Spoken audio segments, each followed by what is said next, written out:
F1 2023 is incredibly just 2 weeks away, and all 10 teams on the grid have now unveiled their cars for the new season. With testing beginning on Friday in Bahrain, we don't have long to wait to see them out on track, but we're itching to get going for the new season. The latest set of cars are defined by a lack of paint due to desperate weight-saving measures from many teams on the grid, leading to many of the cars looking far more bare than in previous years. The grid is in general composed of more dark liveries than we can ever remember, bar 1 or 2 outliers. But yeah, who has the best and who has the worst ranked liveries? Let's get straight into it. Starting off with number 10, and that is ALFA TAURI. When Toro Rosso became ALFA TAURI in 2020, it was accompanied by a shift from a white to a navy livery, a move away from Rebel-esque design the silver sister team had previously had. This year, new sponsors Orlen have invaded the livery with the addition of red to the navy and white, and it looks altogether too messy. The red clashes too harshly with the established colour scheme, and the transition from navy to white is quite jarring. Definitely the weakest livery yet for ALFA TAURI. And yeah, I do miss the Toro Rosso ones, I can't lie.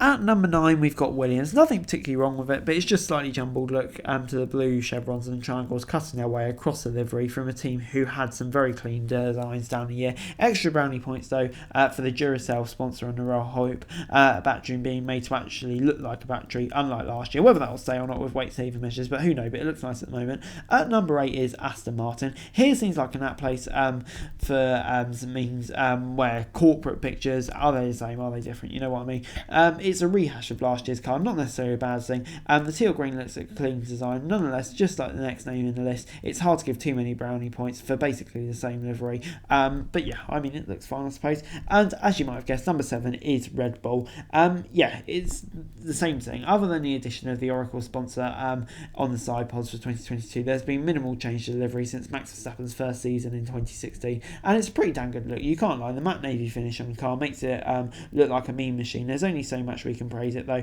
as it's essentially the same as last year. At number 6, we've got Haas. Initially, the look bare bones as another example of weight-saving carbon fibre dominated liveries of 2023, but it looks on a meme machine out on track. The only thing that could improve would be a little more use of the red throughout the design, but the black and white contrast looks sharp and harks back to the early years of the team.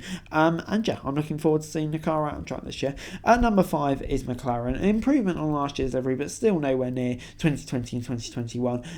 The extra blue is a nice touch, but we were hoping for a bit more after the 60th anniversary teasers. Nonetheless, it's one of the most colourful designs on the grid and will stand out in the first race. And after an indifferent 2022 season, they'll hope it's the car to return to 4th in the Constructors. So, fourth is Alfa Romeo. When it dropped, it was the first indicator of the carbon fibre wave that would take over the grid, with the white sporting colours of the previous years dropped in favour of the stark bark contrast provided by bare carbon. However, this is a design on which the weight-saving approach works best combined with the dark red of the traditional Alfa Romeo livery. It's a really nice car. In number 3 is Alpine, the last of the cars to be launched, and it's rockets towards the top. There's a bit more pink added to livery compared to 2022, and it also seems to be more vibrant with the pink of the BWT. All in all, the colours pop in a way no other team's livery does for 2023, but the slightly chunky look of the car makes it look a bit messy, which is basically all that separates it from the top. An honourable mention also goes to the all pink livery, which we're using at the all 3 races. It's divisive, but you know what, for a few races, yeah, you can't really complain about it.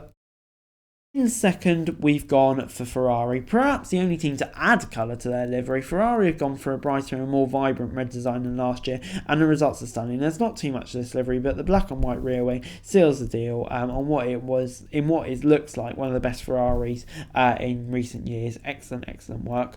And finally, wrapping up the list, that means it must be the Mercedes W14. Back to black, much has been said about the colour of the F1 grid, with most teams making an effort to shed paint, but Mercedes has shown how to do it. The all-black livery of 2020 and 21 returns with a single teal stripe running down the side pad, taping off the design perfectly. With the bright yellow number and logo designs on Lewis Hamilton's car in particular, this design stands above the rest of this year's dark and dreary designs, despite being all-black. It eases class, and Hamilton himself said at the car launch on Tuesday, it looks fast, and yeah, he and all Mercedes fans around the world will be hoping that is indeed the case.